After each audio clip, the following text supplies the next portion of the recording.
Some football news now. After 31 years in the Jamaica Premier League, Harbour's run has come to an end as they were relegated on the final day of the regular season.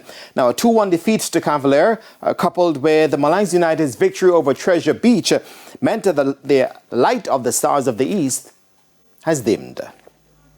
Harbour is one of the most recognizable names in local football. Just mention the Stars of the East and Jamaican football fans know exactly who you're talking about. But the 5-time champions have been cast into relegation after a dramatic final day of action. For long periods against Cavalier, Harbour looked set to survive. Trayvon Reed fired them in front in the 33rd minute, a goal that had their supporters dreaming of safety. They held that lead until the 75th minute when Adrian Reed brought Cavalier level. 2 minutes later, the final blue arrived. Christopher Ainsworth found the winner that ended Harbour's 31-year stay in the Premier League. What I came there and saw, we need a lot of changes going forward.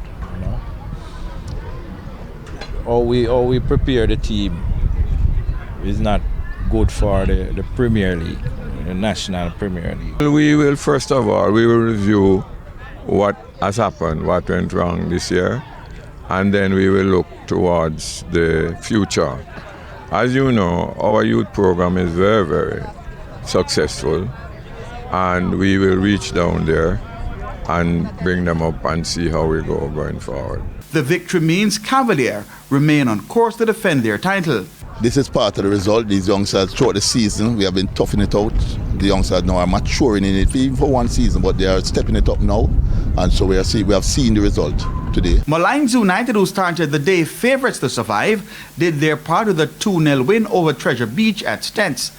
Marlon Pennycook opened the scoring 2 minutes into the second half before Odain Murray sealed the result just after the hour mark as Malines remain among the big boys. Surviving the drop is always a good feeling. I thought we have been a little bit inconsistent this season. We had some good matches and we managed to put some good strings together. Racing United ended a 10-match winless run in style, hammering Spanish Town Police 4-0 to book their place in the top 6. Javon Basco opened the scoring in the 13th minute before TVJ Grant doubled the lead early into the second half. Nikhil Ellis then added a brace, scoring in the 55th and 71st minutes to complete the rout. Well, I think we come in the mindset that we have to win the game. I think we start the first 10 minutes on the right foot in, but I think after we score, we take off it off the pedal. But I think after the break, I think we come out and show some more momentum again going forward. Mount Pleasant FA topped the table with a 2-1 win over long-time leaders Montego Bay United. Raheem Edwards scored Mount Pleasant's opener in the 12th minute. MBU ate back in the 22nd minute through Gregory St. Fleur. But Angelo Excelus secured the win for Mount Pleasant 3 minutes later. But I think the players this afternoon, they would have given a good account of themselves, not what we wanted, not what we expected. I think we would have given Mobile United a lot of room to play this afternoon, but not to right home. I think we would have pleased with the result this afternoon. Elsewhere, Arnett Gardens outscored Chapelton Maroon 7-2. Waterhouse had a 4-0 win over Dunbeholden, and Portmore United stopped Tivoli Gardens 3-0.